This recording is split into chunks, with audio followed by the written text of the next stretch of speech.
This is Eric from Pack Hacker. In this video, we're going to check out the Genki Energy Pack, which I've been testing for the past 2 weeks. Let's dive in.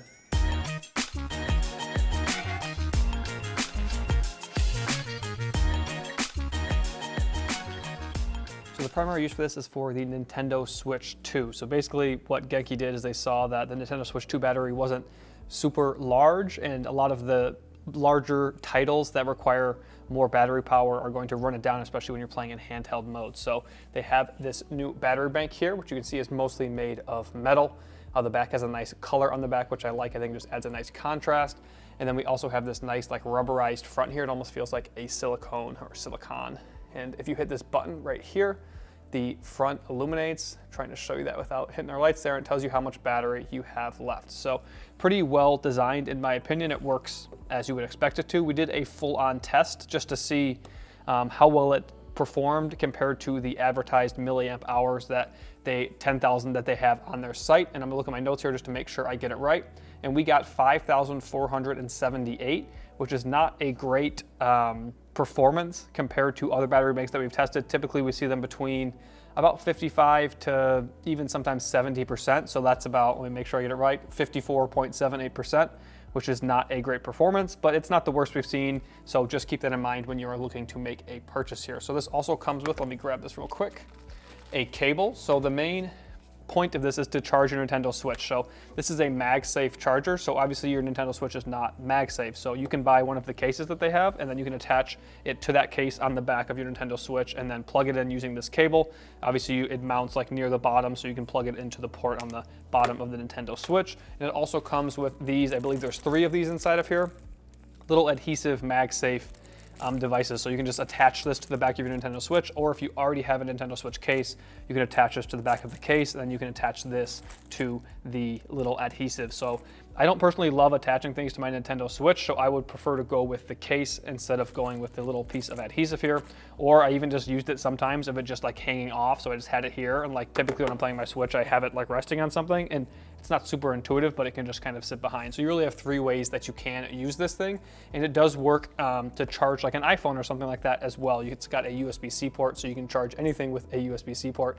It only has one, which feels a little bit behind in 2025, but if you are just using it for your Switch, that's all you need. So I think that that's a pretty good design choice. So I do have my phone here. I have an iPhone 11, so I don't have MagSafe. So as you can see, it's not going to attach, but it is going to charge my phone. So as you can see, my phone is charging right now. So it does work for that. So it's kind of a good, if you have a phone that has a MagSafe, I don't know why I set that to the side. If you have a phone that has a MagSafe charging capability and you also want to charge your Nintendo Switch, I think it's a pretty good design.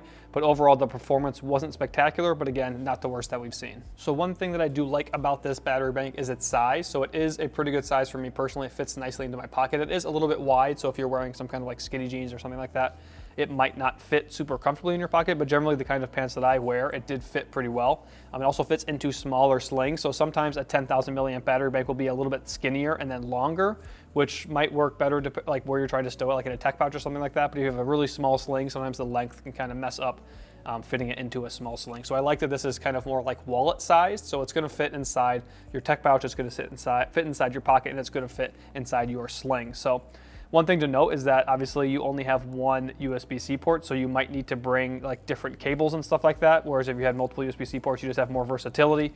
But that's just, again, I don't think this is designed necessarily to be used to, plug a bunch of things into, because obviously you can't do that. So just something to think about. And overall the size is pretty good, but the depth is one thing that you might want to consider if you wear skinnier pants. If you're finding this helpful, make sure you throw a like on the video, drop a comment down below about what you would do with this battery bank, and subscribe to the channel so we continue making content like this to help you travel smarter. So typically when we do a comparison for travel gear, we have a lot of gear to compare it to, and we have lots of battery banks to compare this one to, but we don't have one that was designed to be used with a Nintendo Switch. So finding one to directly compare it to was a little bit challenging. So I picked a couple of battery banks that are similar in performance and size. So on our battery bank guide, which we have online, and there's a ton of different data on how we tested each of them, including how we tested this one, I picked the one that was the closest in percentage of the capacity that we got from our testing compared to what the advertised capacity was. And let me just look at my notes here to make sure I get this right.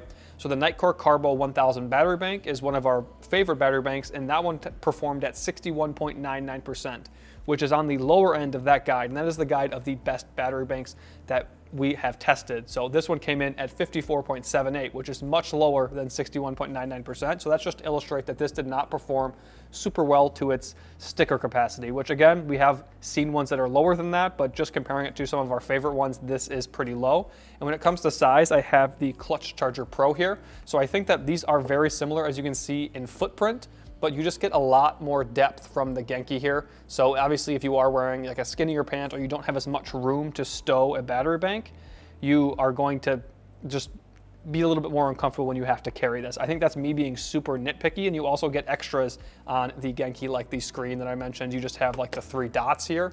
And sometimes that works better for you if you don't want to eat up as much battery. And these are 2 very different battery banks, but at 5,000 milliamps, sorry, and 10,000 milliamps advertised capacity, I think you're better off with the Genki in certain situations. So there you have it, the Genki Energy Pack. Thanks for keeping it here at Pack Hacker, your guide to smarter travel. We'll see you in the next one.